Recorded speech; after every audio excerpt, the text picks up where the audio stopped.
नमस्कार. नमस्कार. क्षत्रिय प्रकल्प या अंतर्गत स्थानिक कवींची मुलाखत आपण घेणार आहोत. तर आपल्या नाशिकचे सुप्रसिद्ध कवी राजेंद्र उगले यांची आज आपण मुलाखत घेतोय. तर सर्वांच्या वतीने मी त्यांचं स्वागत करतो. खरं तर स्थानिक शब्द हा कुठेतरी म्हणजे कमीपणाचा किंवा संकुचित वाटतो. हे खूप महाराष्ट्रभर गाजलेले कवी आहेत, खूप कीर्ती आहे त्यांची. पण ते सहज इथं उपलब्ध होतात किंवा मी नाशिकचा आहे या आधारे ते मला सहज भेटतात. म्हणून मग ते कुठेतरी म्हणजे स्थानिक कवी म्हणून त्यांची या प्रबंधासाठी त्यांची निवड केली. तर सर, तुमचं खूप खूप स्वागत. तुम्ही तुमचे जे लेखन आहे ते मी नेहमी जवळून पाहत असतो. पण तरी या अंतर्गत ते आमच्या श्रोत्यांना म्हणा की ते तुमच्या तोंडून ऐकायला खूप आवडेल. तर मी आपल्याकडून जाणून घेतो की तुमच्या पहिल्या कवितेत, जी पहिल्या कविता तुम्ही लिहिली ती कधी लिहिली आणि त्या कवितेचा विषय काय होता बुवा? प्रथमतः सर्वांना नमस्कार. आणि या प्रकल्पासाठी तुम्ही माझी निवड केली, माझी मुलाखत तुम्ही घेतात त्याबद्दल तुमचं खरं तर सुरुवातीलाच धन्यवाद व्यक्त करतो. स्थानिक किंवा महाराष्ट्रात प्रसिद्ध किंवा साहित्य क्षेत्रात प्रसिद्ध असं काही नसतं. फक्त कविता तुमची चांगली, खरं तर कविताही चांगली वाईट अशी काही नसते. जे लिहिले ते मत असतं कवीचं, आणि त्यानिमित्तानं लोकांना ती आपलीशी वाटते. त्यावेळेला असं वाटतं की नाही, यांना चांगली कविता लिहिता आलेली. अशा कविता मी लिहितो. आणि तुम्ही पण कवी आहात, कादंबरीकार आहात, साहित्यिक आहात. त्यानिमित्तानं आपला स्नेह आहे आणि म्हणून तुम्ही मला फोन केला आणि माझ्याकडे वेळ होता, तर आपण या संधीचं सोनं करूया. तुम्ही मला विचारलेला प्रश्न आहे की पहिली कविता कधी लिहिली. खरं तर शालेय वयामध्ये पाठ्यक्रमात असणाऱ्या ज्या कविता आहेत ते शिक्षक शिकवायचे आणि मला हरिपाठात जायचो मी, त्यामुळे भजनातल्या चाली चांगल्या येत होत्या.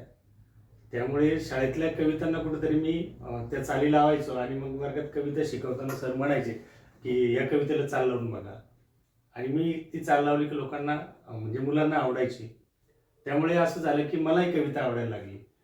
आणि कधी कधी आपल्या नशिबाने आपल्या आयुष्यात चांगले शिक्षक येतात आणि त्यांचाही आपल्याला आपल्या भविष्यासाठी उपयोग होत असतो. त्या काळात खरं तर कळत नाही ही गोष्ट आपल्याला की आपण कोणाच्या सानिध्यात आहोत. नंतर ती गोष्ट आपल्याला कळत असते. मला एक शिक्षक होते कराड सर म्हणून, जे मराठी विषय शिकवायचे, आणि त्यांचाही कविता संग्रह प्रकाशित होता. माझ्या वक्तृत्व स्पर्धेच्या याच्यात माझा पहिला क्रमांक आला आणि त्यांचं पुस्तक मला बक्षीस म्हणून मिळालं. वाचल्यानंतर मी त्यांना म्हटलं की सर, हे तुम्ही लिहिलंय, पुस्तकातल्या कविता असतात तशा. ते म्हटलं हो मी लिहिलं. म्हटलं जमेल का मला लिहायला? म्हणजे जमेल, तू प्रयत्न कर. आणि मग प्रयत्न केल्यानंतर मी पहिली कविता आता 9वीत असताना लिहिलेली होती. आणि ती अशीच ट ला ट क ला क जोडून लिहिलेली कविता होती. परंतु त्याच्यामध्ये एक आशय दाखवला होता की मी जीवनात कोणतीच गोष्ट शाश्वत नसते आणि ती तुला मिळवावी पण लागते. जी गोष्ट तुला पाहिजे ती मिळवावी लागते. ती शाश्वत नसते, हे सत्य आहे. परंतु त्यासाठी खूप प्रयत्न करावे लागतात, हे मान्य आहे. असं त्याचा सगळा एकूण आशय होता. ती कविता मी सरांना दाखवल्यानंतर सर म्हटले की अरे तुला जमते की, आणि तू लिहू शकतो कविता. आणि मग माझा त्यावेळेला तो उत्साह वाढला आणि अशा पद्धतीने कवितेचं पहिलं पाऊल, पहिलं अक्षर मी त्या इयत्ता 9वीमध्ये गिरवलेलं आहे. म्हणजे आपण कवी आहोत याची जाणीव तुम्हाला त्याच वेळेस झाली की कसं? नाही, जाणीव नाही म्हणता येणार. फक्त काय झालं की सरांनी मला प्रोत्साहन दिलं आणि त्या प्रोत्साहनातनं मला असं वाटलं की माझे सर जर लिहू शकतात तर मी करू शकतो. म्हणजे आता 3री-4थीच्या मुलांना, आता मी शिक्षक आहे त्यामुळे 3री-4थीच्या मुलांना पण काही कवितेच्या ओळी दिलेल्या असतात आणि त्यांना एखादी ओळ पुढे लिहायला लावलेली असते. क्रियात्मक लेखन जे आहे त्या पद्धतीचं ते आहे. त्या काळात ते नव्हतं क्रिएटिव्ह रायटिंग, पण आता आहे. तर ते क्रिएटिव्ह रायटिंग त्यावेळेला सरांनी माझ्याकडनं करून घेतलं आणि कवी, मी अजूनही स्वतःला म्हणत नाही की मी कवी आहे असं, कारण जे सुचतंय ते आपण लिहितो, खऱ्या अर्थाने ती कविता आहेच की नाही हे लोक ठरवतील. नाही सर, तुमच्या त्या कविता आम्ही महाराष्ट्रभर बघतो. तुम्ही अनेक व्यासपीठ गाजवतात. खरं तर तुम्ही कवी या विषयावर आजचा खरा विषय. तर तसे तर तुम्ही खूप बहुआयामी तुमचं आम्ही बघत असतो, पूर्ण महाराष्ट्र बघतोय. तर तुम्ही सिने कलावंत आहे, नाट्य कलावंत आहे, तुम्ही समीक्षक सुद्धा आहात. तुम्ही मी बऱ्याच कार्यक्रमातून पाहून म्हणून ऐकतो. तर आज खरं तर खूप तुमचा विषय जाणून घेताना खूप व्यापक असं आशय पाहिजे किंवा व्यापक असं तुमच्या चर्चा करते. पण आपण आज फक्त कवी या विषयावरच आज माझा प्रबंध असल्यामुळे मी त्याच विषयावर बोलूया. त्याच विषयावर आपण बोलणार आहोत. तर तुमच्या कवितेवर नेमकं तुमच्या कविता नैसर्गिक आहेत की सामाजिक आहेत? तुमच्या नेमका कोणत्या विषयावर जास्ती प्रभाव तुमच्या कवितेवर असतो? मुळात काय असतं की तुम्ही ज्या ट्रान्समध्ये असतात तो विषय तुम्हाला त्यावेळेला सुचतो. पण काही विषय जे असतात ते क्षणिक असतात, तेवढ्यापुरते असतात. म्हणजे उदाहरणार्थ एखादी जयंती पुण्यतिथीला आपल्याला एखादी कविता सुचते महापुरुषांवरती, किंवा एखादा सण आला त्या सणावरती आपण कविता लिहितो, पण ती तेवढ्यापुरतीच असते. आता सामाजिक लिहायचं की नैसर्गिक लिहायचं की प्रेम कविता लिहायच्या, हा काही आपण ठरवून केलेला प्रयोग नसतो. तुम्हाला जे सुचतं त्यावेळेला ते घडत जातं. परंतु माझ्या बाबतीत जर म्हणाल तुम्ही, तर मी साधारणतः माय, माती आणि समाज या सगळ्या आशयाच्या भोवती माझी कविता फिरणारी कविता आहे. माझा लेखनामध्ये या गोष्टी येत राहतात. म्हणजे अवकाळी पावसाच्या संदर्भातली कविता असेल, शेतीमातीच्या कविता असतील, आईवडिलांच्या संदर्भातल्या कविता असतील, किंवा समाजभान देणाऱ्या कविता असतील, असं मला जे सुचतं ते मी लिहितो. छान. तुम्ही जे आतापर्यंत बऱ्याच वेळा एखादा कवी काय करतो, एखादं एक्सप्रेशन म्हणून मानतो किंवा त्याचं काहीतरी घेतो काय या कविता मला लिहायचे. तर असं काही एखादं कवी आहे का जेणेकरून तुम्ही त्यांच्याकडे नाही मला असं लिहायचंय? तर नेमकं असं काही आहे का? असं सुरुवातीच्या काळामध्ये असतं बरं का. खरं तर म्हणजे जेव्हा तुम्ही लिहिता त्यावेळेला जे वाचलेलं असतं आपण किंवा जे वाचत असतो आपण, की आपल्याला अचानक क्लिक होतं की अरे हे माझ्या बाबतीत पण घडलेले असतं, मग मी असं लिहायला पाहिजे. असं प्रत्येकाला जे लिहिणारे आहेत त्या प्रत्येकाला वाटतं की अरे माझ्याकडनं हे राहून गेले लिहायचं. म्हणजे विनायकदादा पाटील यांचं एक सदरच होतं, गेले लिहायचे राहून, महाराष्ट्र टाइम्सला. तर म्हणजे एवढ्या मोठ्या व्यक्तीत की त्यांना पण वाटतं की हे लिहायचं राहून गेलेलं आहे. तसं आपल्याला इतर कवीच्या कविता वाचताना किंवा अनुभवताना वाटतं की आपल्याला याच्यासारखं लिहावं. परंतु सुरुवातीच्या काळामध्ये विजयकुमार मिठे जे ग्रामीण साहित्यिक आहे त्यांच्यासारखं मी लिहिण्याचा प्रयत्न केला. त्यांचा अष्टाक्षरी छंदामध्ये चांगली पकड आहे. किंवा इंद्रजित भालेराव सर आहेत, काट्याकुट्याचा तुडीचा रस्ता, माझ्या गावाकडे चाल माझ्या दोस्ता, ते गाव मला माझं वाटतं. मग माझ्या गावासारखंच इथं काहीतरी घडलेलं आहे, मग मला गावाची कविता लिहावीशी वाटते. पण सुरुवातीच्या काळात हे घडलं. परंतु जसजसं तुम्ही अनुभवाने मोठे होत जातात, तुम्ही अनेक संग्रह वाचतात, अनेक कवींना एकत्र वाचतात, तर त्यावेळेला असं वाटतं की नाही अरे हीच गोष्ट यांनी वेगळ्या पद्धतीने लिहिलेली आहे, ती गोष्ट त्यांनी आणखीन वेगळ्या पद्धतीने लिहिलेली आहे, तर मी आणखीन वेगळं कसं लिहू शकतो हा स्वतःचा विचार नंतर क्रिएट होतो. आणि मला असं वाटतं की मी बऱ्यापैकी अनुकरणातून आता स्वतःचं लिहायला लागलेलो आहे. तुमच्या बऱ्याच कविता आम्ही ऐकत असतो. जसे आता काय माय काय बाप सोडून जाताना, याचे तुमचे हृदयस्पर्शी कविता आहे. मला ते कुठेही गेलं ना एकदम कविता जेव्हा तुम्ही सादर करता तेव्हा मनास भरून येते. त्या कवितेची एक गोष्ट आहे बरं का, बाप सोडून जाताना. म्हणजे आता माझे वडील आहेत, पण ती कविता मला कशी सुचली, म्हणजे कविता सुचण्यासाठी ना काहीतरी घडावं लागतं, किंवा काहीतरी तुम्हाला दिसावं लागतं. हा म्हणजे सगळ्यात महत्वाची गोष्ट. काय नट असा तुम्ही किंवा तुम्ही लेखक असा, तुमच्याकडे एक दृष्टी असली पाहिजे, ती म्हणजे निरीक्षणाची. निरीक्षण जर असेल तर तुम्ही चांगला अभिनय करू शकता, निरीक्षण असेल तर तुम्ही चांगलं लेखन करू शकता. हे मला आत्ता कळायला लागलं. काय झालं की माझे एक साहेब आहेत, त्यांच्या वडिलांचं निधन झालं आणि त्यांनी मला फोन करून सांगितलं की राजू असं असं झालेलं आहे. मग ते अधिकारी कमी आणि मित्र जास्त होते माझे, म्हणजे आहेत अजूनही. तर मग मी गेलो भेटायला घरी भेटायला गेल्यानंतर त्यांनी मला अगदी लहान मुलाला धरून जसं आपण फिरवतो, हे दाखव ते दाखव, तसं त्यांनी मला हाताला धरून त्यांचं अख्खं घर दाखवलं. हे माझ्या वडिलांनी आणलेलं आहे, हे इकडून आणलेलं होतं, हे झाड माझ्या वडिलांनी लावलेलं आहे, हे त्याला दररोज पाणी घालायचे, ते इथे बसायचे. ह्या सगळ्या गोष्टी त्यांनी मला आहे ना इतक्या भावूक होऊन सांगितल्या आणि मला आतून असं कालवल्यासारखं झालं.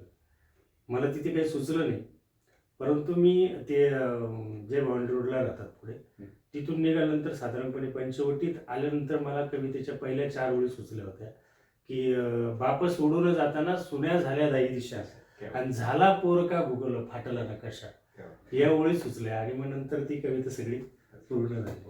म्हणजे कुठेतरी म्हटलं जातं का कवी हा समाजाचा आरसा हा. आहे, त्याप्रमाणे तुम्ही ते सगळं ते तुमच्या मित्राच्या वडिलांची जी घटना आहे तुम्ही याच्यात कवितेतून मांडली.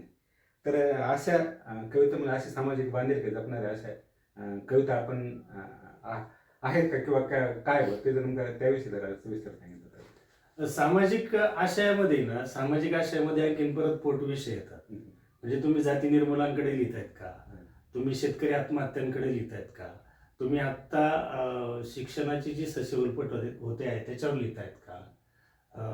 तर या सगळ्या गोष्टींवरती आपण थोडं थोडं व्यक्त होतो. म्हणजे उदाहरणार्थ बघा, मी कवितेच्या जवळपास सगळे फॉन्ट मला आवडतात लिहायला.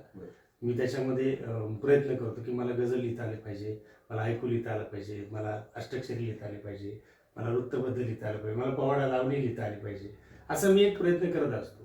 आता सामाजिक आशयातून जर तुम्ही म्हणाल तर मग मी एक ते लिहिलेलं म्हणजे भरपूर कविता माझ्या तशा आहेत, परंतु एक गोष्ट मला या ठिकाणी नमूद करायची वाटते, ती म्हणजे अशी की सावित्रीबाई फुले आणि सत्यवानाची सावित्री या 2 व्यक्तिरेखा आहेत. परंतु ज्या सावित्रीबाई फुलेंनी आपल्या घरामध्ये शिक्षण आणलं, त्या सावित्रीकडे थोडंसं दुर्लक्ष समाजाचं होतं, विशेषतः महिला वर्गाचं. खरं तर महिलांसाठी त्या मायमाऊलीनं आपलं अख्खं आयुष्य घालवलं. परंतु वट सावित्री पौर्णिमेला न चुकता, म्हणजे नवऱ्याशी भांडण झालेलं असलं तरी सुद्धा ती सुवासिनी वडाला पुजायला जाते. मग अशा वेळेला माझ्या मनामध्ये प्रश्न येतो की सत्यवानाचे प्राणांना गेली सावित्री स्वर्गात, पण फुल्यांच्या या सावित्रीने स्वर्ग शोधला वर्गात. की जो वर्गात स्वर्ग जिने शोधलेला आहे तिला तुम्ही अधिक प्राधान्य द्या. सत्यवानाची सावित्री दर वट पौर्णिमेला तुम्हाला भेटणार. परंतु ज्योतिबाची जी सावित्री आहे ती सावित्री तुमच्या माझ्या घरामध्ये शिक्षण तिने पोहोचवलं आणि आज आपल्या दारिद्र्याचं सगळं शेणकूर किंवा सगळा गैरकचरा तिने आपल्या घरातून बाहेर काढलेला आहे. तर ती माझ्या दृष्टीने महत्त्वाची आहे आणि म्हणून ही सामाजिक जाणीव लोकांच्या मध्ये यायला पाहिजे, म्हणून नकळतपणे ह्या कवितेच्या ओळी आलेल्या आहेत. त्या खूप सुंदर सर. आणि समजा आता आपण बघतो आपण नाशिकमध्ये सध्या काय वातावरण असं समजा सामाजिक किंवा राजकीय घडामोडी असतात, याचं ते कुठेतरी तुमच्या कवितेत प्रभाव आहे किंवा ते असं करून ती घटना घडल्यावर तुम्हाला कुठेतरी कवितेतून व्यक्त व्हावं असं काही असं नाही, कवितेतून व्यक्त व्हावं असं वाटतं बरं का प्रत्येक वेळेला. म्हणजे आता उदाहरणार्थ वृक्षतोडीच्या संदर्भामध्ये कविता लिहिली किंवा एखादं राजकीय वादळ, आता इतक्या राजकीय घडामोडी झाल्या की कवींनी किती लिहिलं तर मला वाटत नाही त्या राजकीय लोकांवरती त्याचा काही परिणाम होईल असं. म्हणजे त्यावर लिहू नये असं माझं मत नाही, परंतु ते क्षणिक आहे, तेवढ्यापुरतं आहे. मला असं वाटतं तुम्ही जे लिहाल ते टिकावं असलं पाहिजे किंवा ते लोकांना स्वतःचं वाटलं पाहिजे.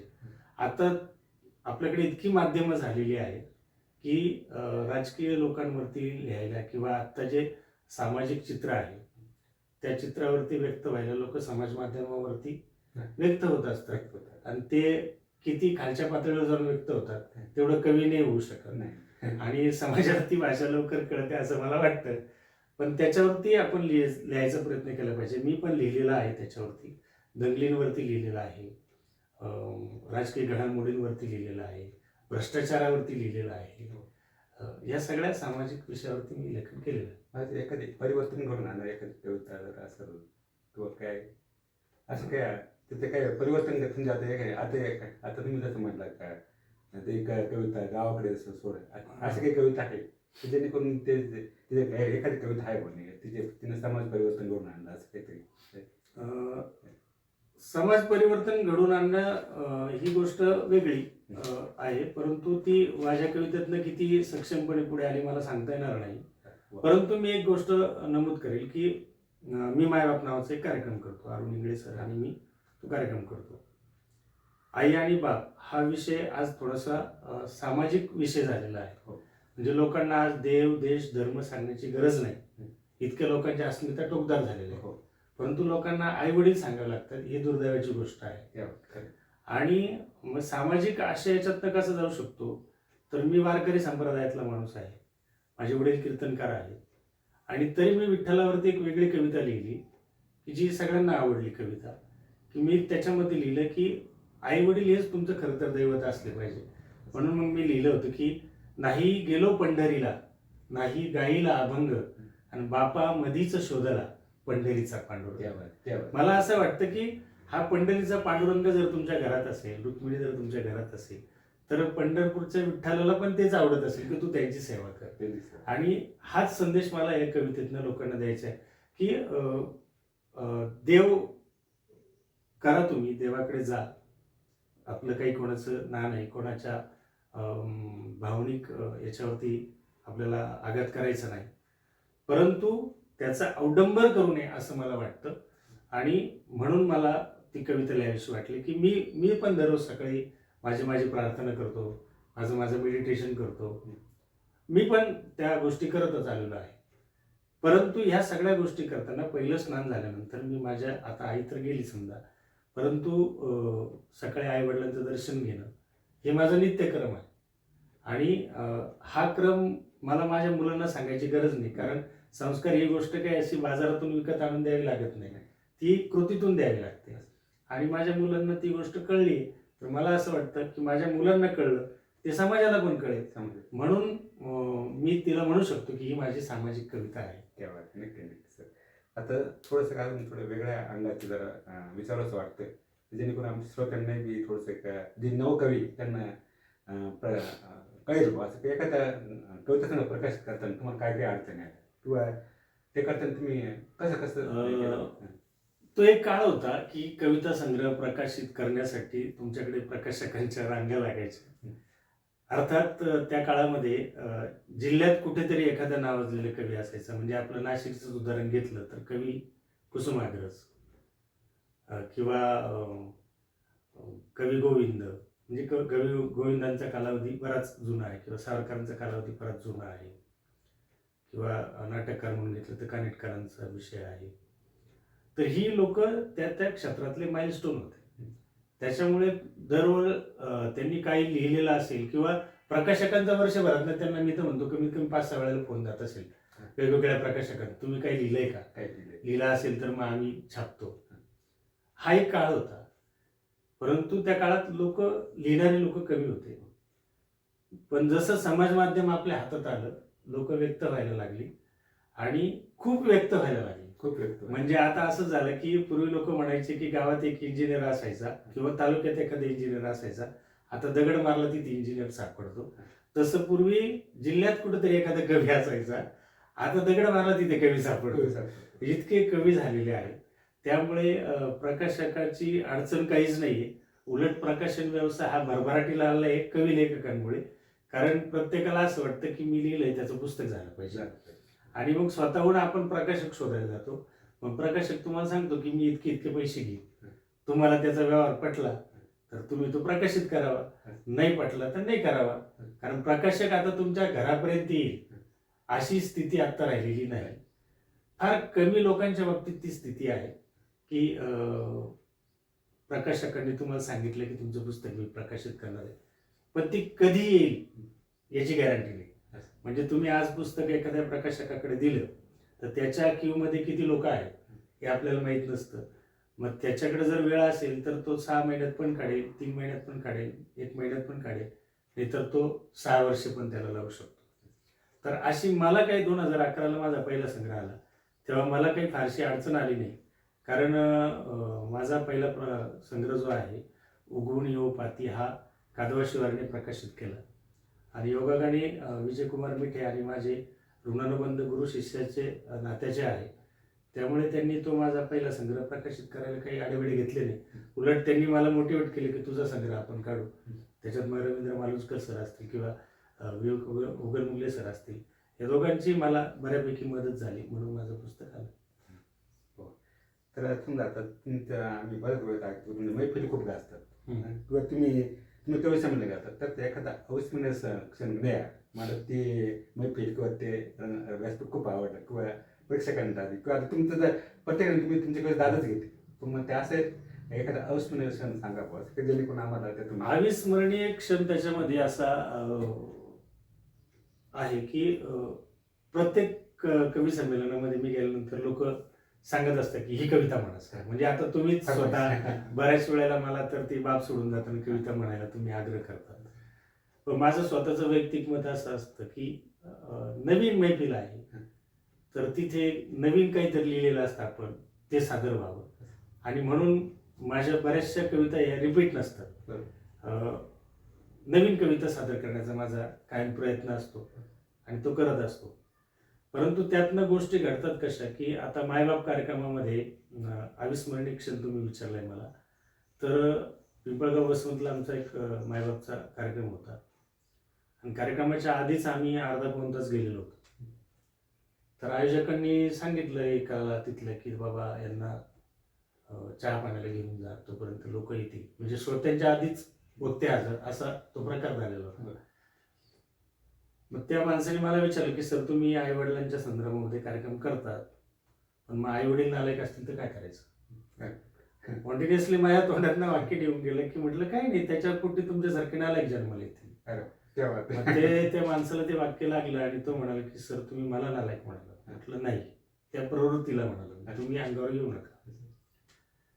मग ते जरा कार्यक्रम होईपर्यंत गुस्सातच तो माणूस होता. परंतु आता जशी मी सांगितलं तुम्हाला, नाही गेलो पंढरीला नाही गाईला अभंग, बापामध्येच शोधला पंढरीचा पांडुरंग, ही कविता किंवा बाप सोडून जातानाची कविता, बापाच्या बऱ्याच 4-5 कविता त्या कार्यक्रमामध्ये सादर झाल्या.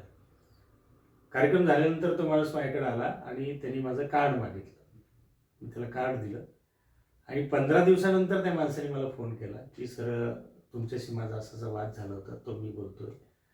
म्हटलं बोला साहेब काय म्हणणं आहे. तर म्हणजे काही नाही, त्यावेळेला मला तुमच्या बोलण्याचा राग आला, परंतु आज मी तुम्हाला फोन याच्यासाठी केला की मी 15 वर्ष माझ्या वडिलांशी बोलत नव्हतो. 15 वर्ष माझे वडील गावाकडे राहत होते, मी इकडे राहत होतो.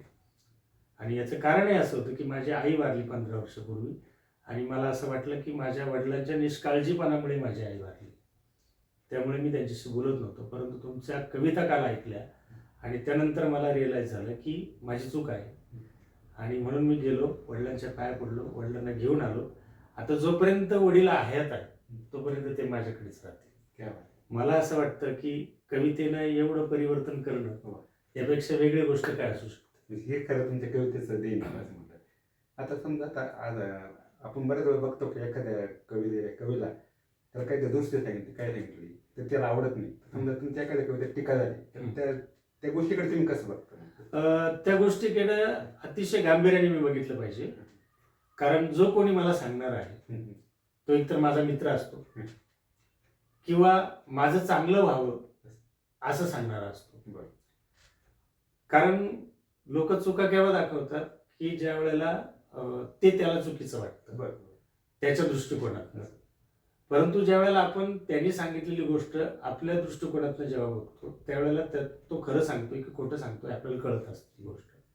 मला असं वाटतं की माझ्याही कवितांमध्ये, म्हणजे मी आजही कविता लिहिल्यानंतर मी आजही माझ्या 4-5 मित्रांना पाठवतो. त्यांनी ती वाचल्यानंतर ते मला रिमार्क करतात की चांगली आहे, दुरुस्तीची गरज आहे, किंवा नाही आवडलं स्पष्ट सांगतात, किंवा खूप आवडली कविता, आवडली असेल तर का आवडली, नाही आवडली तर का नाही आवडली, या गोष्टीवरती आम्ही चर्चा करतो. आणि त्यामुळेच माझी जी कविता तुम्ही म्हणतात की लोकांना आवडते, याचं कारणच असं आहे की मी माझ्या आयुष्यातले काही माइलस्टोन ठरवून ठेवलेले आहे की यांना दाखवल्याशिवाय कविता पुढे जाऊ द्यायची. आणि हेच नवीन लिहिणाऱ्या माणसांनी पण केलं पाहिजे. उलट दुरुस्ती सुचवणारा माणूस आपला असतो, त्याला एकच गोष्ट वाटत असते की अरे बाबा हा माझा मित्र आहे, याला लोकांनी नाव ठेवले. आणि मग मला असं वाटतं की लोकांनी नाव ठेवण्याच्या ऐवजी आपल्या मित्रांनी आपल्याला आधी सांगितलं तर ते आपण स्वीकारलं पाहिजे. अर्थात त्यांनी सांगितल्यानंतर तुम्ही ज्या इंटेन्सिटीने लिहिलेलं आहे ते तुम्ही त्याला सांगा. उदाहरणार्थ आता मी एक कविता आत्ता लिहिलेली होती की आईच्या संदर्भातली कविता. आईच्या कवितांचा जवळ माझा संग्रहच मागच्या वर्षात आलेला आहे 2025मध्ये. 24मध्ये आई गेल्यानंतर एक वर्षभर मी आईच्या कविता लिहिल्या आणि आई कधीच नसते मरत नावाचा संग्रह आला. परंतु तरीसुद्धा मी आता एक 4-5 दिवसापूर्वी मला एक कविता सुचली आईच्या संदर्भातली, ती लिहिली. आणि लिहिल्यानंतर त्याच्यातल्या एका कडव्यातल्या 2 ओळी अशा होत्या की मातृत्वाच्या परडीत जशा होड्या सोडलेल्या. मग जयश्री वाघ म्हणून आपल्या सुप्रसिद्ध कवयित्री आहेत, त्यांनी ती कविता वाचली. सगळ्यांनी वाचल्यानंतर मला चांगली कविता म्हणून सांगितली. परंतु त्यांनी मला सांगितलं की सर परडी कसं काय, परडी तर फुलाची असते. मग मी त्यांना माझं सांगितलं सगळं की का परडी हा शब्द मी वापरलाय. तर त्यांना ती गोष्ट पटली. म्हटले ठीक आहे सर, चांगलं आहे. परंतु मला असं वाटलं नंतर की आज फक्त जयश्री वाघांना हा प्रश्न पडलाय किंवा जयश्री वाघ माझ्या जवळचे आहे किंवा मला चांगलं व्हावं असं त्यांना वाटतं, म्हणून त्यांनी मला सूचना केलेली आहे. परंतु दुसरा माणूस मला सूचना करेल याची गॅरंटी नाही, किंवा त्याला एखाद्याला शंका आली ती कविता वाचून तर तो मला विचारेलच याची गॅरंटी नाही. म्हणून त्याच्यातली ती दुरुस्तीच आपण केलेली किती योग्य राहील. म्हणून मी त्याच्यात दुरुस्ती अशी केली, मी लिहिलेलं होतं की मातृत्वाच्या परडीत जशा होड्या सोडलेल्या. मग मी त्याच्यामध्ये ओळ लिहिली की ममत्वाच्या परडीत जशा कळ्या सुकलेल्या. परडी पण आली, मातृत्व पण माझं आलं, आणि आईच नाहीये तर मग फुल कसं होणार होतं, त्या कळ्या सुकून गेल्या तिथेच. तुम्ही मुलाच्या अंगाने तर मला असं वाटतं की दुरुस्ती आपल्यासाठीच लोक सुचवतात, ती आपण स्वीकारली पाहिजे, त्या पद्धतीने आपण करायला हरकत नाही. आता तुमचं आम्ही खूप लेखन बघतो, असं आता म्हणतात ना का जरी आपल्याला मुलं असते पण त्यात एक कमी आवड जास्त आवड असं कधी, तर तुमच्या साहित्याबाबत किंवा तुमच्या कवितांबाबत असं काही कविता आहे का? नाही अरे माझ्या एक काळजाची कविता आहे, मग त्या असं काही साहित्य नाही. मला म्हणजे बघा, मला कविता लिहायला आवडतात, मला बालसाहित्यात पण आवड आहे. म्हणजे थांबणाऱ्या ढोकोबाने तर खूप प्रसिद्धी मला खरं तर दिलेली आहे. त्यासाठी चपराक प्रकाशन आणि घनश्याम पाटलांचे मी आभारच या ठिकाणी व्यक्त करतो. अतिशय सुंदर संग्रह त्यांनी तयार केला. परंतु ते करत असताना पण माझी अशी गोष्ट आहे की मला एखादी गोष्ट करायची तर मी त्याचा अभ्यास थोडासा आधी करतो. म्हणजे त्यावेळेला मला असं वाटलं की बालसाहित्यात आपण लिहिलं पाहिजे. म्हणून त्यासाठी मी शिक्षक असल्याचा ॲडव्हान्टेज मला काय झालं की मी पहिलीचा वर्ग घेतला. पहिलीच्या मुलांना सुरुवातीला नाचले मोरा वगैरे हे सगळे जे आपल्याला गाणे माहीत आहेत, त्या सगळ्या कविता गाणे ऐकल्यानंतर मला असं वाटलं की आता संपलाय साठा आपल्याकडचा. म्हणून मग मी त्या मुलांसाठी त्या लिहिलेल्या कविता आहेत. मुलांना आवडलेल्या कवितांचा तो संग्रह आहे. तर मला बालसाहित्य पण आवडतं, मला ललित पण आवडतं, मला कथा पण आवडते. कादंबरी या विषयाकडे मी अजून गेलेलो नाही. म्हणजे मी बालनाटिका लिहिलेली आहे, मी बालकविता लिहिलेल्या आहे, बालकथा लिहिलेल्या आहे. ललितचं माझं पुस्तक येऊ शकेल इतकं माझं लिखाण झालेलं आहे. परंतु कविता मला अधिक जवळची वाटते. याचं कारण असं आहे की हा जमाना 2020चा आहे. कादंबरी मला लिहायची हौस आहे किंवा इच्छा आहे, परंतु तिचा स्पॅन खूप मोठा आहे, त्याला बैठक मोठी आहे, चिंतन मोठं आहे. तर तिथे मला तेवढा वेळ आता तरी नाही, त्यामुळे मी त्या विषयाकडे हात घातला नाही. परंतु आज जर म्हटलात तर काळजाचा विषय माझ्या कविताचा आहे. तेव्हा आता आपण बघतो की सोशल मीडिया तिथे इंस्टाग्राम फेसबुक असेल त्याच्यावर खूप लोक आता कवी खूप व्यक्त होतात. मग त्याबद्दल तुमचं काय मत? किंवा आता लोकांना त्यांना प्रसिद्धी खूप घाई झालेली असते, असं काही नेमकं त्याबद्दल तुम्हाला काय वाटतं? काय आहे की जे इंस्टाग्रामवरती आहे किंवा फेसबुकवरती आहे, ही माध्यमं वाईट आहेत का? तर अजिबात नाही. कारण तुम्ही लिहिलेली कविता तुमच्या पुस्तकात कधी येईल, ती लोकांपर्यंत कधी जाईल, बरं जो आज फेसबुकवरती उपलब्ध आहे त्याच्या हातात जाईल का, याची काहीच गॅरंटी नाही ना. त्यामुळे तुम्ही लिहिलेलं तातडीने तुम्ही जेव्हा फेसबुकवर टाकतात, इंस्टाग्रामवरती टाकतात, त्यावेळेला लोकांना ते वाचायला मिळतं आणि लोकांना वाचायला मिळाल्यानंतर त्याच्या प्रतिक्रिया तुम्हाला लगेच त्या ठिकाणी येत जातात. म्हणून काही कवींचे अजून एकही पुस्तक न येतात ते कवी महाराष्ट्राने त्यांना डोक्यावर घेतले, तरुणाईने डोक्यावर घेतले.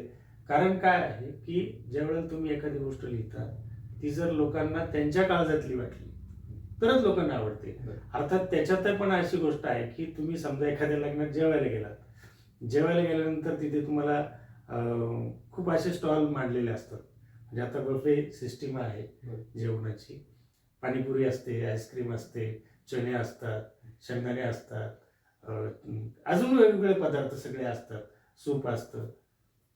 पण सगळ्याच ठिकाणी तुम्हाला सारखी गर्दी दिसत नाही. बरोबर. काहीच ठिकाणी तुम्हाला गर्दी दिसते. गर्दी. उदाहरणार्थ पाणीपुरीच्या गाड्यावर जास्त गर्दी दिसते कारण लोकांना चटपटीत आवडतं. मला वाटतं इंस्टाग्राम, फेसबुक या माध्यमावरती सुद्धा चटपटीत आवडणारे लोक आहेत. त्यामुळे त्या ठिकाणी लोकांना ते आवडतं. तर जे मागणी तसा पुरवठा हे तंत्र या ठिकाणी लागू होतं की लोकांना जे आवडतं ते द्या, ते लोकांना आवडेल. आणि मग त्यातनं जर तुम्हाला प्रसिद्धी मिळत असेल, त्यातनं जर लोकांना तुम्ही आवडत असाल तर ती गोष्ट चांगली आहे, वाईट काहीच नाही त्याच्यामध्ये. मला असं वाटतं आपण पण त्याच्यावरती लिहिलं पाहिजे. आता मी पण लिहितो, फेसबुकवर लिहितो. मला इंस्टाग्रामवर मी फारसं ऍक्टिव्ह नाही, परंतु फेसबुकवरती मी कधीतरी व्यक्त होत असतो त्या गोष्टीवरती. सर आता गझल असेल, अभंग असेल, तर मी आता तुमचा नेमका हातखंडा किंवा तुम्ही कोणता साहित्य प्रकार तुम्हाला अधिक जवळचं वाटतं? नाही गझल किंवा म्हणजे आता बघा, गझल असेल, हायकू असेल, चारोळी असेल, रुबाई असेल, अष्टाक्षरी कविता, वृत्तबद्ध कविता, हे सगळे कवितेचेच प्रकार आहेत. मला असं काय वाटतं, तुम्ही दुकानदार आहात आणि लोकांसाठी तुम्ही दुकान टाकलेलं आहे. तर मला असं वाटतं की तुमच्या दुकानात सगळ्या प्रकारच्या वस्तू ठेवल्या पाहिजे. म्हणजे एखादं गिऱ्हाईक जर आलं ना तर त्याला दुधाची पिशवी पाहिजे तर ती तुमच्याकडे पाहिजे. एखादा आला त्याला साखर लागेल तर ते साखर पण तुमच्याकडे पाहिजे. एखादा म्हणेल मला तंबाखूच पाहिजे तर तंबाखू पण तुमच्या दुकानामध्ये असले. म्हणजे खेड्यातलं जे दुकान असतं ना आपलं, तशा पद्धतीचे कवी असावा असं मला वाटतं. म्हणजेच काय, त्याच्याकडे कवितेतले हे सगळे, तो जर स्वतःला कवी म्हणत असेल किंवा लोक त्याला कवी म्हणत असतील तर कवी म्हणजे फक्त एकाच विषयात PhD करून नाही चालणार ना. मी मुक्त छंदातच लिहिणार असं नाही. आणि तुम्ही लिहिणारे कोण? मुळात जी प्रज्ञा आहे, जे तुमच्याकडे येतं ते त्याचं फॉर्म घेऊन येतं. ते म्हणजे ते असं म्हणत नाही की आता मी गझल लिहितो मग बघा माझी गझल, असं म्हणून तुम्ही गझल लिहू शकत नाही. जे तुम्हाला सुचलं ना तर ते त्या चौकटीतच येतं. म्हणजे कविता अष्टाक्षरीमध्ये येणार असेल तर ती अष्टाक्षरी तिचा पेहराव घेऊन येते, गझल असेल तर ती गझलेचाच पेहराव घेऊन येते. मुक्त छंदातली कविता असेल, मी लिहिलंय, मुक्त छंदात पण लिहिलंय, गझल पण लिहिलेली आहे, अष्टाक्षरी पण लिहिली आहे, वृत्तबद्ध पण लिहिलेलं आहे, सगळ्या प्रकारात मी लिहिलेलं आहे. त्यामुळे अमुक एक प्रकार मला आवडतो असं म्हणता येणार नाही. फक्त एक गोष्ट आहे, गझल ही जी आहे ती अधिक जीवघेणी आहे. तिथे तुमच्याकडे अधिक तुम्हाला प्रतीक्षा करावी लागते, तुमच्यामध्ये अधिक सहनशीलता असावी लागते, तर ती तुम्हाला हळूहळू वश होते. म्हणजे कवितेत तुम्हाला इकडचा शब्द तिकडे केला चालू शकतो, हे पळवाट आहेत सगळं. म्हणजे मी म्हणतो की मी गझल लिहित नाही, का लिहित नाही तर सुचत नाही का? सुचतं, पण माझ्याकडे शब्दसंग्रह कमी आहे. कारण गझलमध्ये तुम्हाला तिथे रदीफ, काफिया जुळलाच पाहिजे, तरच ते तुम्ही लिहू शकता. बाकी मुक्त छंदामध्ये मला कुठे भटकता येऊ शकतं. अर्थात मुक्त छंद याच्यात पण छंद हा शब्द आहेच, म्हणजे त्याच्यात सुद्धा एक नैसर्गिक लय आहे. ती लय घेऊनच आपल्याला लिहायला लागतं. म्हणजे उदाहरणार्थ मी एक मुक्त छंदातला एक तुकडा तुम्हाला ऐकवतो की रखरखत्या तप्त उन्हात माय जेव्हा तिचा पदर माझ्या डोक्यावर ठेवायची, रखरखत्या तप्त उन्हात माय जेव्हा तिचा पदर माझ्या डोक्यावर ठेवायची, तेव्हा आग ओकणाऱ्या सूर्यालाही माझ्यापर्यंत पोचायची भीती वाटायची. एवढाच तुकडा आहे. किंवा दुसरी एक कविता मुक्त छंदातला एक तुकडा मी लिहिला की मी कागदावर एक शब्द लिहिला आई आणि शीर्षक दिले एक दीर्घ कविता. मी कागदावर एक शब्द लिहिला आई आणि शीर्षक दिले दीर्घ कविता, पुढची सगळी कोरी पानं वाचून काढली प्रत्येकानं, साक्षर निरक्षर या वादात न पडता. म्हणजे त्याला सुद्धा एक ठहराव आहे, त्याला सुद्धा एक गती आहे. त्या गतीमध्ये आपल्याला जावं लागतं. मग उगाच मी असं लिहायच्याऐवजी असं लिहिलं तर ती मुक्त छंदातली कविता होईल असं न पाहता. तर मला नेमकं काय सांगायचं आहे ते त्याच्यात आलंय का? मग ते वृत्तबद्ध कविता असेल किंवा अष्टाक्षरी असेल किंवा गझल असेल किंवा तुमची मुक्तछंदातली कविता असेल ते करायला पाहिजे.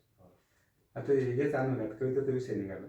तर काही कवी हा आता ऐकलं काही कवींना कवितेला झोप लागत नाही. नेमकं तो काय प्रकार आहे? तर सांगितलं तर काय नेमकं काय आहे? नाही, एवढी ते सोपी कविता आहे. गंमत अशी आहे की समर्थ रामदासांनी सांगितले की दिसा माझी काहीतरी लिहित जावे, आणि बाकी दासबोधातलं काही नाही घेतलं तरी चालेल, पण ही एक ओळ आपण घेतली बाबा आपल्या आयुष्यात असं काही लोकांना कदाचित वाटत असेल, आणि त्यामुळे मग दररोज मी काहीतरी एक पानभर लिहिलं पाहिजे. हा, मी पानभर वाचलं पाहिजे दररोज, ही गोष्ट सत्य आहे, परंतु मी पानभर लिहिलंच पाहिजे मला वाटतं हे काही गोष्ट गरजेची आहे असं वाटत नाही. परंतु रोजनिशी लिहिण्याचा पूर्वी प्रकार होता, आता आपण लिहित नाही. तर काही लोक जे आहेत तर त्या रोजनिशी सारखं मला आज काहीतरी 4 ओळी लिहिल्याच पाहिजे या धाटणीतनं लिहित असतील तर त्यांचं स्वागत करायला पाहिजे आपण. कारण त्यातनं जर ते काही नवीन विचार देणार असतील, आणि काही लोकांकडे मग ती त्यांची साधना फलित झालेली आहे, काही लोकांना ते तंत्रवश झालेलं आहे की त्या दररोज एखादी कविता, म्हणजे सगळ्यात महत्त्वाची गोष्ट काय, तुम्हाला कवितेचा एकदा साचा कळला ना, म्हणजे आता बरेचसे लोक मी असेही पाहिलेले आहेत की तुमची कविता तुम्ही सादर करत असताना मी रेकॉर्ड केल्यानंतर मला तिची चाल आवडल्यानंतर त्याचं मीटर आवडलं, आणि मग मी घरी आल्यानंतर फक्त मी त्याच्यामध्ये शब्द टाकत गेलो. मला काय मिळालं, साचा रेडीमेड मिळाला, त्यामुळे मी फक्त शब्द टाकत गेलो त्याच्यामध्ये गेलो. तर अशा पद्धतीने पण कविता काही लोक लिहू शकतील. हा, मी एका कार्यक्रमाला आम्ही ऐकलं होतं का ते तुमचे बाप कविता त्याने ते तुमचे बऱ्याचपैकी शब्द टाकत गेले होते आणि ते कवितेने नेमकं मला असं वाटतं की ज्या कवीच्या कवितेची अशा पद्धतीची चिरफाड होते आणि लोकांना ती कविता आपली कविता अशी लिहावी असं वाटत असेल ना, तर तो कवी त्यातलं यशस्वी कवी आहे असं मला वाटतं. ती कविता लोकांना आवडली, याचा अर्थ ती कविता आता तुमची राहिली, लोकांना काय ऑपरेशन करायचं करू दे. काय वाटतं.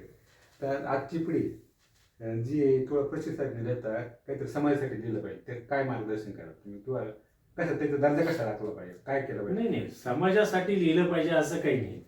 तुम्हाला व्यक्त होताना तुम्हाला काय वाटतं, तुमची स्वतःची एक दृष्टी असली पाहिजे असं मला वाटतं. म्हणजे त्या दृष्टिकोनात तुम्ही लिहा. उगाचच संजय गोराडे सरांनी एक कविता लिहिली बाबा आता दुष्काळावरती, आणि चला आता मी पण एक दुष्काळावरती कविता लिहून टाकतो, असं न करता मला खरोखर सुचलंय का. खरं तर तुम्हाला जो सुरुवातीचा विचार येतो ना तीच कविता असते, बाकी सगळं आपलं तिघळच असतं. मगाशी सहज आपलं बोलता बोलता मी म्हणलो की आपण टेलरकडे आपला एखादा कपडा घेऊन जातो फाटलेला, आणि मग तो आपल्याला त्याच्यावरती सांगतो याला टिप मारू का, याला रफू करू का, तो विचारतो आपल्याला. किंवा आपल्याला घाई असेल तर आपणच सुईदोरा घेऊन ते शिवून टाकतो, ते लोकांच्या लक्षात येते की यांनी शिवलेलं आहे. टेलरकडे गेल्यानंतर टिप मारलेलं पण लक्षात येते की यांनी टिप मारलेली आहे. पण त्यांनी जर रफू केलेला असेल तर लोकांना ती डिझाईन वाटते. मला असं वाटतं की कविता किंवा कथा किंवा काही तुम्ही जे लिहिता ते लिहिल्यानंतर लोकांना त्या रफूसारखी कलात्मकता वाटली तर मजा येते वाचायला. परंतु ते जर तुम्ही ठिगळ लावल्यासारखं किंवा सुईदोऱ्याने शिवल्यासारखं जर आळ्या दिसत असतील तर लोक म्हणतात की नाही याच्यात काही बरोबर मला वाटत नाही, ते लोक सोडून देतात. म्हणून मी जे म्हटलं की जे तुम्हाला सुचतं ना ते लिहा. सामाजिक दृष्टिकोन म्हणजे काय हो, समाजाकडे पाहता पाहता तुम्हाला जे तुमचं वाटतं किंवा तुम्हाला त्याच्यावरती टीका करावीशी वाटते किंवा तुम्हाला जे पटत नाही, असं नको घडायला पाहिजे, असं घडायला पाहिजे, असं जे तुम्हाला वाटतं ना तोच सामाजिक दृष्टिकोन. काही तर खूप आपल्याला पुस्तकी व्याख्या करण्याची गरज नाही. आता आज असं म्हटलं जातं का कुठेतरी वाचन कमी झाले किंवा काय होतं, हे नेमकं काय होतं, किंवा कवी असे काय असंच काय प्रकार कवितेच्या बाबतीत काय काही गोडी कमी झाली बुवा, असं काय नाही? नाही, वाचन कमी झालं असं म्हणता येणार नाही, वाचनाची माध्यमं बदलली असं म्हणता येईल. कारण लोक पुस्तकं घेऊनच वाचतील याची काही गॅरंटी नाही. अर्थात पुस्तकामध्ये वाचनानंद वेगळा आहे, तो आपल्याला कळलेला आहे की पुस्तक वाचल्यानंतर काय होतं. पुस्तकाचा सुगंध सुद्धा आपल्याला प्यारासा वाटतो. परंतु किंडलवर असेल किंवा वेगवेगळ्या साईट्स आता इंटरनेटवरती उपलब्ध आहेत, तिथे लोक वाचतात. प्रतिलिपी.com सारखं एक लिंक आहे तिथे, तर खजिनाच आहे सगळा. तुम्हाला काय पाहिजे ते, तुमची जी आवड आहे ती तिथे दिलेलं आहे. मग असं जर असेल, म्हणजे आज लोक वृत्तपत्र सुद्धा घेत नाही, ते सुद्धा ऑनलाईन लोक वाचतात. म्हणजेच काय, वाचनाचं वाचन बंद झालंय का? तर नाही, वाचनाचा प्लॅटफॉर्म बदललेला आहे आणि लोक तिथे वाचतात. म्हणून तर फेसबुकला एवढे कमेंट्स येतात, म्हणून तर इंस्टाग्रामला एवढे कमेंट्स येतात. लोक तिथे वाचतातच किंवा बघतात, त्यामुळे ती गोष्ट झालेली आहे. परंतु कवितेच्या बाबतीत तुम्ही म्हणत असाल, मुळात कवींचं वाचन कमी झालं असं माझा आरोप आहे. कवी स्वतःची पण कविता परत परत वाचत नाही एकदम, आणि कवी दुसऱ्यांची कविता पण ऐकत नाही.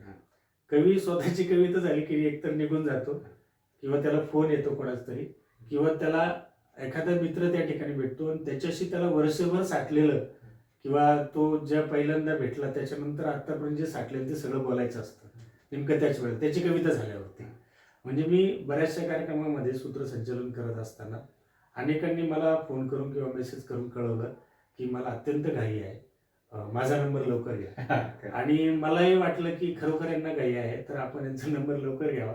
पण कार्यक्रम झाल्यानंतर पण मला ती माणसं तिथंच भेटलेली आहे. फक्त कारण काय असतं की लोक निघून जातील, माझी कविता कोणी ऐकणार नाही, माझी कविता सगळ्या सभागृहाने ऐकली पाहिजे, हा त्याचा उद्देश असतो. आणि तो त्याच्या उद्देशामध्ये सफल होतो, माझ्यासारख्याला उल्लू बनवून. तर ते सफल होतो. म्हणजे मला लोकांच्या वाचनावर काहीच माझा आरोप नाही, लोक वाचतायत, परंतु लिहिणारे जे लोक आहेत ते कमी वाचतायत असा माझा आरोप आहे. आणि त्यांनी वाचलं पाहिजे. म्हणजे बऱ्याचदा तुम्ही बघा, फेसबुकवरती किंवा समाज माध्यमावरती, म्हणजे व्हॉट्सअपवरती वगैरे लोक कविता टाकतात आणि तिथे टायपिंग मिस्टेक झालेली असते, टायपो म्हणतो त्याला आपण. तर मग आपल्या लक्षात येतं वाचताना, मग आपण जर त्याला सांगितलं तर तो लगेच म्हणतो, अरे ती रात्री अचानक मी लिहिली आणि लगेच ती कविता पोस्ट केली, त्यामुळे ते माझ्याकडनं राहून गेलं. मग एवढी घाई का करायची? तुम्ही ती वाचा ना, नीट वाचा, परत एकदा वाचा. म्हणजे मी स्वतः माझी कविता 5-6 दिवस तरी कुठे टाकत नाही लिहिलं. मला परत दुसऱ्या दिवशी काहीतरी त्याच्यात वाचल्यानंतर सुचत असतं की अरे असं नाही, असं पाहिजे होतं, किंवा हा शब्द च्या ऐवजी दुसरा शब्द मला घ्यायला पाहिजे होता. इथे सुचतं आपल्याला परत परत वाचल्यावरती. तर मग कवीने वाचलं पाहिजे असं मला वाटतं. सर, त्या अजून एक कुतूहल म्हणून मला विचारावंसं वाटतं. आता जेव्हा कवीची जी पहिली साहित्य कृती असते, ते आता त्याला प्रकाश होऊन बऱ्याच वर्ष झाले असेल कदाचित, तर ती आज वाचताना काही थोडं बाळबोध वाटतं की नाही? नक्कीच वाटतं, नक्कीच वाटतं. ते बघा, माझा पहिला कविता संग्रह आला 2011ला, आणि त्यातल्या कविता मी जेव्हा आत्ता वाचतो तर त्यावेळेला मला, अरे मी असं लिहिलंय, असं होतं कधी कधी आपल्याला. म्हणजे मला असं वाटतं हे तुमच्या किंवा माझ्या बाबतीत घडलेत का? तर नाही. जे सुप्रसिद्ध कवी आहेत सगळे, किंवा जे हयात आहेत, जे हयात नाही आहेत, त्यांनाही हाच अनुभव आलेला असेल असं मला खात्रीने वाटतं. कारण कोणी, म्हणजे ज्ञानेश्वरांसारखा जन्मजात झालेला कवी किंवा संत तुकाराम महाराजांसारखा झालेला जन्मजात कवी, की त्यांनी ते लिहिलं, ते अजरामर आहे. तसं आपल्या पिढीतल्या किंवा आपल्या आधीच्या पिढीतल्या कवींनी जे लिहिलंय ते शाश्वत सत्यच आहे असं नाही. त्यांनाही वाटलं नंतर की अरे असं नाही, असं करून पाहायला पाहिजे. म्हणजे माझ्या ऐकिवात ही गोष्ट आहे की अनेक सुप्रसिद्ध कवींनी दुसऱ्या संग्रहामध्ये पहिल्या संग्रहातली कविता बदललेली आहे किंवा दुरुस्ती केलेली आहे. तर होतं ते, मलाही झालेलं आहे. माझा पहिला संग्रह जेव्हा मी वाचतो की त्यावेळेला की नाही, म्हणजे उगाचच काहीतरी अष्टाक्षरीमध्ये मी कविता लिहिली, मग आता शब्दच सुचत नाही मला. म्हणजे अष्टाक्षरीचा जो फॉर्म आहे 2-4-2-3-3 किंवा 4-4 किंवा 4-4-2-2 किंवा असं जे स्ट्रक्चर आहे त्याचं, दुसऱ्या चौथ्या ओळीमधलं यमक, हे जे स्ट्रक्चर आहे, पण ते स्ट्रक्चर येण्यासाठी मध्येच मी रे, तू, ना असे काहीतरी शब्द मध्ये टाकून, भर टाकून ते अष्टाक्षरी पूर्ण करण्याचा प्रयत्न केला. मग मला असं वाटतं की आता की अरे याच्याऐवजी हा शब्द किती सुंदर होता, मी ते तिथे लिहिला असता त्यावेळेला तर छान झाला असतं, असं वाटतं. आणि हे प्रत्येक पुस्तकानंतर वाटतं. प्रत्येक म्हणजे हे असं काही नाही पहिल्या पुस्तकानंतर. प्रत्येक पुस्तकानंतर जेव्हा वर्ष 6 महिने त्याला जातात आणि तुम्ही परत तुमचा संग्रह वाचता, त्यावेळेला परत तुम्हाला वाचतं की अरे असं नाही, असं करायला पाहिजे होतं. म्हणजे मग त्यानंतर आपण काय असा तर राहुल पाटील, स्वर्गीय राहुल पाटील, ते म्हणाले संपादनानंतर काहीतरी असं काहीतरी वाक्य होतं. हा म्हणजे त्यांचा मी राहुल पाटील सर जे आहेत ना, की त्यांना खूप बिचाऱ्यांना कमी आयुष्य मिळालं, परंतु खूप मोठं नाव साहित्यातलं आणि सरांनी खूप लोकांना चांगलं मार्गदर्शन केलं, म्हणून माझ्यासहित अनेक लोक ती गोष्टीला मान्य करतील की खूप मोठं नुकसान खरं तर साहित्य क्षेत्रातलं त्यांच्यामुळे झाले. त्यांनी किती पुस्तकं लिहिली याला काही घेणं देणं नाही, परंतु त्यांनी किती लोकांना साहित्य समजावून सांगितलं किंवा लिहितं केलं, ही गोष्ट माझ्यासाठी जास्त महत्त्वाची आहे. म्हणजे मी एक व्याख्यान राहुल पाटील सरांचं ऐकलं होतं, ते प्रमुख पाहुणे होते आणि तो कार्यक्रम ऐकायला मी गेलो. मला आवडतं ज्या दिवशी माझ्याकडे वेळ आहे, काहीच कार्यक्रम नाही, अशा दिवशी मी सहज नाशिकमध्ये चक्कर मारतो आणि जिथे काही चांगलं चालू असेल तिथे जाऊन ऐकत बसतो. श्रवणभक्ती हा सुद्धा एक चांगला व्यायाम आहे आणि चांगली सवय आहे. तर त्यावेळेला मला काही आमंत्रण वगैरे नव्हतं, मी गेलो तिथे कार्यक्रमाला आणि त्यांचं ऐकलं. तर त्यांनी सांगितलं होतं की प्रकाशनपूर्व समीक्षण हे जर आपण केलं तर बऱ्याचशा त्रुटी कमी होते. आणि मग ते ऐकल्यानंतरच मी त्यांच्याकडे माझा थांबणारे डगोबा घेऊन गेलो होतो की सर मी असं असं लिहिलेलं आहे, मला याचा संग्रह करावा की नाही हे जरा तुम्ही तुमच्या समीक्षेच्या दृष्टिकोनातनं सांगा.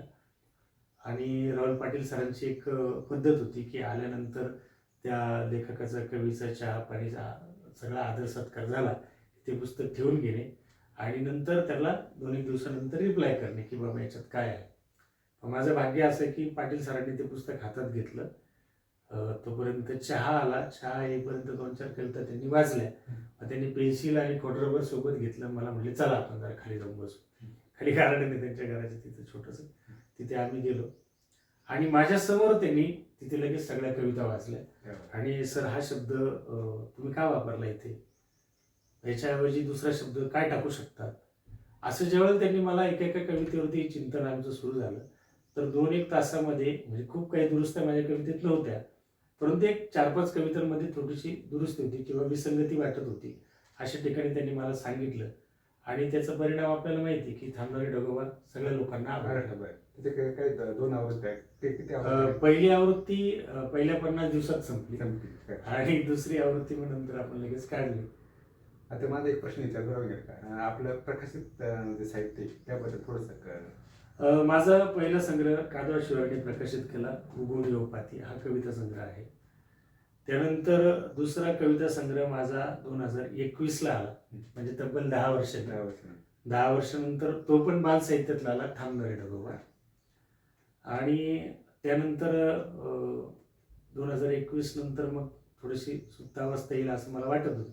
लिहिलंय माझं सातत्याने लिखाण सुरूच आहे, सातत्याने म्हणजे दररोज नाही, परंतु ज्या दिवशी सुचेल त्या दिवशी मी कधी कविता लिहितो, कधी गझलही लिहितो, कधी ललिताही लिहितो, जे सुचन ते मी लिहित असतो. सगळ्या पद्धतीचं लिहिलेलं आहे. परंतु 2022-23-24 सॉरी 21-22-23ला मी मशागत नावाचं एक सदर लिहिलं दैनिक ॲग्रोमध्ये. आणि मग मला असं मी ते लिहून मोकळं झालेलो की लिहायचं, परंतु मग उगलमुले सर असतील किंवा मालुसकर सर असतील, ते म्हटलं की नाही याचं छान पुस्तक होऊ शकतं. मग माझ्या डोक्यात आलं की हे पुस्तक यायला पाहिजे. मग 2024ला काळाच्या कॅमेऱ्यातून हा दलित वैचारिक संग्रह माझा आला. त्याच्यापूर्वी एका प्रवास समृद्धीचा नावाचं काकडे साहेब म्हणून आहे, त्यांच्या आत्मचरित्राचं मी शब्दांकन केलेलं होतं. आणि 2024लाच परत महाराष्ट्र शासनाने शिक्षक आणि शिक्षकेतर कर्मचारी यांच्यासाठी एक लेखन स्पर्धा घेतली होती की PM श्री योजना याच्या अंतर्गत शालेय जे ग्रंथालय आहे त्याच्यासाठी पुस्तकं शासन पुरवत असतं. मग त्याच्यामध्ये वेगवेगळ्या वर्गांचे गट दिलेले होते. मग मी म्हटलं की आता सध्या थीम कवितेचा काळ आहे, मग आपल्याला असं काहीतरी लिहिता येऊ शकतं का.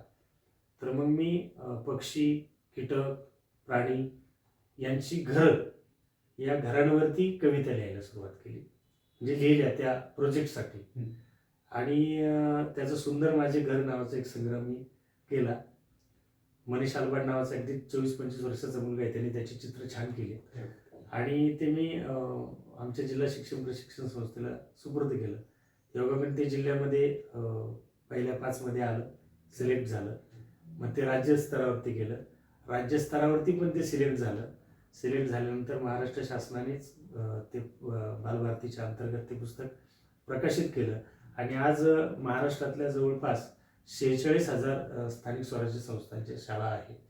तर त्या सगळ्या शाळांमध्ये माझं हे पुस्तक PM-श्री योजनेअंतर्गत वाचनालयाला मोफत दिलेलं आहे मुलांच्या वाचनालयासाठी.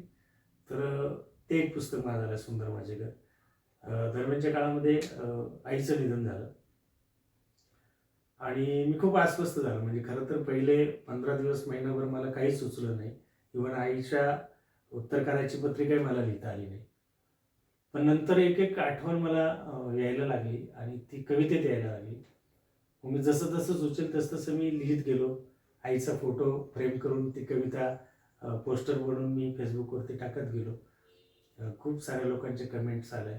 खूप लोकांना त्या कविता आवडल्या आणि साधारणपणे 20-25 कविता झाल्यानंतर पुन्हा मग मला सांगण्यात आलं की आपण याचं पुस्तक करूया. मी म्हटलं पुस्तकासाठी मी काही लिहिलं नाही, परंतु साधारणपणे मे महिन्यापर्यंत मला जेवढं सुचेल ते जर पुस्तक होईल इतपत आलं आणि त्याच्यात जर साहित्यिक मूल्य असेल, ते जर वैयक्तिक माझं असेल तर ते वैयक्तिक माझं असू दे. आणि मग 2025च्या मे महिन्यापर्यंत जवळपास 70-80 कविता आईच्या संदर्भातल्या लिहून झाल्या. आणि मग परत मी जे सांगितलं तसं माझ्या पुस्तकाच्या आधी आमची एक कमिटी बसते आणि मी त्रयस्थ म्हणून असा बसलेला असतो. ते सगळी कमिटी म्हणजे त्याच्यामध्ये उगल मुगले सर आहेत, मालुसकर सर आहेत, राजेश्वर शेळके आहेत, मिठे साहेब आहेत, असे सगळे बसले आणि त्यांना ते स्वातंत्र्य दिलं. त्याच्या आधी त्यांच्याकडे चारही जणांकडे मी कवितेचा एक सेट पाठवून दिलेला होता की तुम्हाला आवडणाऱ्या कविता तुम्ही सिलेक्ट करा. आणि मग मी असं ठरवलं होतं की 4 जणांकडे पुस्तक दिलेली आहे, 4ही जणांना ज्या कविता आवडलेल्या आहेत त्या कविता बाजूला काढू, त्यात पुस्तक होत असेल तर बघू, नाही झालं तर विषय सोडून देऊ. परंतु त्यानंतर जर समजा अगदी थोड्याच कविता कमी पडत असतील तर मग 3 जणांना किती कविता आवडलेली आहे आणि त्याच्यानंतर आणखी एखाद दुसरी कविता कमी पडत असेल तर मग 2 जणांना किती आवडलेली आहे, अशी कविता आपण निवडूया. माझ्या नशिबाने जवळपास 42 कविता 4घांना आवडलेल्या कविता होत्या. त्या कविता आपण घेतल्या. नंतर उरलेल्या कविता 3 जणांना आवडलेल्या कविता आहे. त्याच्यावरती बऱ्यापैकी मग कवितेचा क्रम कसा असावा, त्या कवितेतही तिथे त्यांनी मला सांगितलं की या कवितेत काही बदल आवश्यक आहे, ही कविता बाळबोध वाटते, ही कविता खूपच वैयक्तिक वाटते. मग त्या कविता आपण काढून टाकल्या आणि मग त्या कवितांचा 2025ला आईचं 13 सप्टेंबरला प्रथम वर्ष श्राद्धाच्या निमित्तानं तो 13 सप्टेंबर 26ला पण 25ला पण तो प्रकाशित केलेला आहे. आई कधीच नसते मरत हे त्याचं टायटल आणि अष्टगंध प्रकाशनाने तो प्रकाशित केला. आता याच्याच अनुषंगाने मला एक प्रश्न सुचतो की बऱ्याच वेळेस सांगतात की कविता एवढ्याच पाहिजे सांगण्यासाठी, असं काही क्रायटेरिया आहे का? नाही बा एवढ्याच कविता पाहिजे. नाही. आता मी आता वाळूत असं काहीतरी नाव आहे आणि अनुराधा पाटील मॅडमचा तो संग्रह आहे. मी तो संग्रह वाचल्यानंतर त्याच्यामध्ये मला 4 एकच कविता दिसल्या. किंवा उत्तम कांबळे सरांचा किनाऱ्यावरचा कालपुरुष एकच कविता, किंवा आपला बहादूर थापा जे आहे आपल्या याची एकच दीर्घ कविता आहे. तर असं काही नाही की तुम्हाला एवढंच लिहिलं पाहिजे. मग तसं असेल तर मग हे महाकाव्य काय आहे? एकच कविता आहे. बरोबर. तर ते आहेतच, परंतु जोपर्यंत तुम्हाला तो विषय तुमचा संपत नाही त्या कवितेला तोपर्यंत ती कविता असेल. काही वेळेला म्हणजे नरेश महाजनांची एका ओळीतली कविता संपून झाली, तुझे वेणी जीव घेणे, त्यांचा विषय संपला, त्यांना सांगायचे ते संपलेलं आहे, त्यांनी संपून टाकलं. काही लोक हायकू मध्ये लिहितात 3च ओळीमध्ये त्यांना संपवायचं आहे, त्यांना जे सांगायचं ते 3 ओळीत बसलं त्यांनी संपून टाकलं. किंवा चंद्रकांत गोखलेंनी 4 ओळी लिहिल्या, मग त्यांना जे सांगायचं ते 4 ओळीत संपून गेलेलं आहे. तर पुढे काय वाढायची गरज नाही. काही लोकांना वाटतं की नाही बाबा मला अजून एक 5-6 ओळी लिहिल्यानंतर माझं संपणार आहे सांगणं. म्हणजे तुम्हाला जेवढं सांगायचं आहे महत्वाचं ते सांगून संपल्यानंतर कविता संपवावी, ती एवढीच असावी असं काही आग्रह नाही. आता मी सहज आलो होतो तर तुमचा जो पुरस्कार खूप सारे तुम्हाला सन्मान मिळाले, नेमकं त्याविषयी थोडंसं काहीतरी काय जे आम्ही साहित्य ऐकतो वास्तू ऐकतो ना, तर ते खूप नक्की सन्मानाचं खूप वरच्या पलीकडचं आहे. म्हणून म्हटलं तर नेमकं काय झालं की सुरुवातीच्या काळामध्ये आपल्याला असं वाटतं नाही का की मला हे सन्मान चिन्ह मिळावं, ते सन्मान चिन्ह मिळावं. मला काही पुरस्कारांची नक्कीच आस होती. उदाहरणार्थ कवी गोविंद असेल, आबा वर्कींच्या नावाने दिलेला सावणाचा पुरस्कार आहे, किंवा चंद्रकांत महाननींच्या नावाने दिलेला पुरस्कार आहे. माझ्या नशिबाने मला हे तिन्ही पुरस्कार मिळालेले आहेत.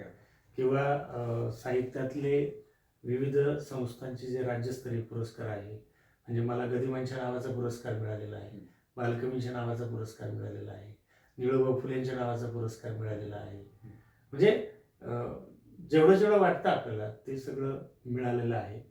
किंवा शिक्षक म्हणून मला जिल्हा परिषदचा पुरस्कार मिळाला पाहिजे, तो मिळालेला आहे. राज्य शासनाचा मिळाला पाहिजे, तो मिळालेला आहे. म्हणजे जे जे वाटतं ते सगळं आपल्याला मिळालेलं आहे. आणि आता तर मी असं ठरवलेलं आहे की जिथे सन्मान झाला त्या सन्मान चिन्हावर जर माझं नाव नसेल तर मी तिथेच ते कोणाला तरी देऊन टाकतो. कारण ते ठेवायचं कुठे, हा मोठा सगळा प्रश्न आपल्या समोर आहे. उदाहरणार्थ आता माझे पुस्तकं पण, माझ्याकडे इतके पुस्तकं आपण विकत घेतो. म्हणजे माझी एक सवय आहे की ज्यांचं पुस्तक प्रकाशित झालं ते आपण विकत घेतो आणि ते वाचून झालं की मी कोणाला तरी ते वाचायला देतो. लोक परत आणून देत नाही, हा भाग वेगळा. पण ते आपण देत असतो लोकांना वाचायला. आत्ताही माझ्याकडे भरपूर पुस्तकं, आता मी जवळपास 1-1.5 गुणी पुस्तकं काढलेली आहे. ती द्यायची आहे आपल्याला एखाद्या शाळेला, मी देणार आहे, ती माझ्याच शाळेला देणार आहे. तर तसंच ते माझं बक्षिसांच्या बाबतीत झालेलं आहे. आणि नंतर नंतर असं वाटतं की बस झालं आता, नको, खूप पुरस्कार पण नको. आणि म्हणून तुम्ही पाहिलं असेल मी आता कुठल्याही स्पर्धेत भाग घेत नाही. की आता इथे कविता वाचनाची स्पर्धा आहे आणि मग मी तिथे, म्हणजे माझं स्वतःच असं मत आहे, तुमचा एखादा संग्रह प्रकाशित झाला ना तर तुम्ही कवी म्हणून तुम्हाला लोकांनी एक लेबल लावलेलं आहे, तर तुम्ही नवोदित मुलं जी लिहित आहेत त्यांच्यामध्ये स्पर्धा करण्याची काहीच गरज नाही. कारण मला, आपल्याला किंवा तुम्हाला ही गोष्ट माहिती आहे की आपल्याला जेव्हा पहिल्यांदा पुरस्कार मिळाला तो किती मोठा आनंद झाला. आणि तो पुरस्कार आपल्याला लिहायला पुढे ऊर्जा देणारा पुरस्कार असतो. म्हणजे अगदी गल्लीतला पुरस्कार असला तरी सुद्धा तो ऊर्जा देणारा पुरस्कार आहे. आणि म्हणून मला असं वाटतं की ठराविक कालावधीनंतर लोकांनी बाजूला झालं पाहिजे, नवीन लोकांना संधी दिली पाहिजे. आता सध्या जे पुस्तक काय सध्या नवीन लेखन काही चालू नाही, लेखन तर माझं सुरूच आहे. पण आता मला खरं तर कादंबरी लिहायची आहे. ती कधी लिहिल सांगता येत ना. तर रिटायरमेंटला 4 वर्ष बाकी आहे. कदाचित त्यानंतर लिहिल किंवा लिहिणारही नाही. विषय डोक्यामध्ये आहेत, परंतु तुम्हाला मगाशी मी सांगितलं तसं की तिचा स्पॅन मोठा आहे, बैठक मोठी आहे, चिंतन मोठं आहे. तर या सगळ्या गोष्टीला वेळ लागतो. आता माझं काय होतं की शिक्षक म्हणून दररोज जावंच लागतं. नाटकाचे प्रयोग पण सुरू आहेत, आपले कार्यक्रम पण सुरू आहेत, मायबाप पण सुरू आहेत. आणि मग याच्यामध्ये जो वेळ मिळतो तो आपलं कुटुंब आणि आपल्याला स्वतःच्या वैयक्तिक आरोग्यासाठी ती गोष्ट गरजेची आहे.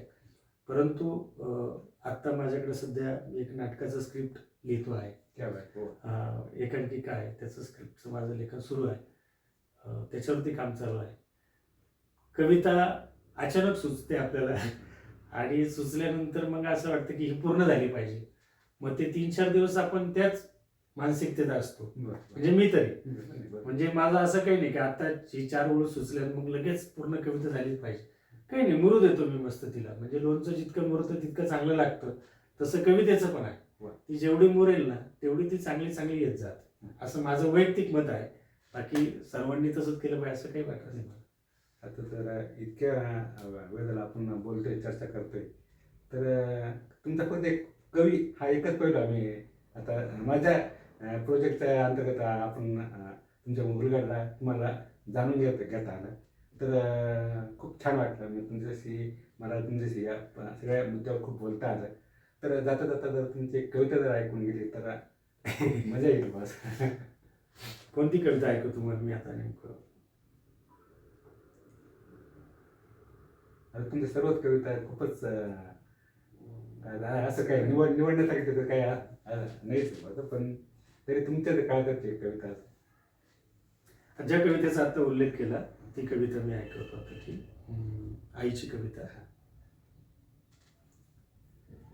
तिच्या अस्तित्वाच्या खुणा घरभर सांडलेल्या, ममतेच्या परडीत जशा कळ्या सुकलेल्या, डुचमळत हा देह आधाराला देते कोलू, थिजलेले मन माझे लागे एकांताशी बोलू, मिट्ट काळाच्या पोटात लाख उठती तरंग, भावनांचे बंध खंगाळी ते अंतरंग, चिंध्या जोडतो अनेक अर्थ उमगत नाही, सागरात जशा लाटा तशी आठवते आई, जाऊ कोणत्या दिशेला भोवताली सारे भास, संभ्रमाच्या चौकामध्ये माझा अडकला श्वास, संभ्रमाच्या चौकामध्ये माझा अडकला श्वास. असं खूप छान वाटलं सर तुमचं बोलून. आणि असंच आता मी पुढच्याही काहीतरी सदर नक्की तुम्हाला भेट देईन. आणि तुमचा जो सिने कलावंत आहे, नाट्य कलावंत आहे, त्यावरही मी पुढच्या प्रोजेक्टवर नक्की प्रकाश टाकेल आणि नक्की. आणि तुम्ही ते मला ते सहकार्य केलं जेणेकरून आता आज एवढा कोणाला टाइम नसतो काय त्याला बाबा, पण मग तरी तुम्ही मला वेळ दिलात त्याबद्दल खूप खूप धन्यवाद. नाही, निदान मला काय झालं की धन्यवादाचा विषय नाही, पण तुमच्या निमित्तानं मला परत एकदा माझ्या आतमध्ये पाहता आलं आणि माझा सगळा प्रवास मला आठवता आला. त्यामुळे खरं तर मी तुमचे धन्यवाद व्यक्त करतो. आपल्याला तुमच्या प्रोजेक्टमध्ये तुम्हाला यश मिळो, तुमचं भविष्य उज्ज्वल हो.